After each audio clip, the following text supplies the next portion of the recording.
บายดีจัดเห็นยังนี่ กินมังมี่ กินมังมีเนาะมังมีนี่แมนซีเราบ่ได้มักเราบ่มักจักดีเลยเราบ่มักเรายันยางมันติดมือ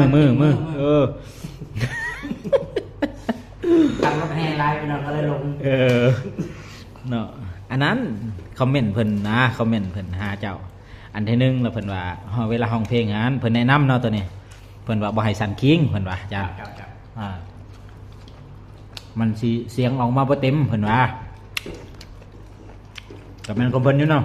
แต่คือว่าแล้วฟิลมันมาเนาะดำเวลาห้องเพลงเนาะครับแท็กซี่ว่าจังไดพี่น้องกะสิเราพยายามลองเบิ่งมันเป็นคาแรคเตอร์เนาะเป็นสัญลักษณ์เป็นสัญลักษณ์แล้วเวลาห้องเพลงเราต้องได้เต้นได้ดีได้ดองนะได้กี่หนักกว่านี้พี่น้องเอ้ยน่ะแอนบอกหนักก็นี่ว่าตะกี้ในมังมีในจงให้คอยได้คอยจิต้มได้หามเห็ดหามไปทิมเด็ดขาดเพลงได้ขึ้นในโฟโต้แอลจนจิบยูซื่อ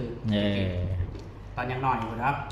ตอนมาใหม่เพื่อแล้วงานนี่จนได้โชมขึ้นรถเนาะแล้วงานเขาจนห้ามขึ้นรอบมันยางอะไรมันลอยขาขอบใจคอมเมนต์นี่กันแล้วกัน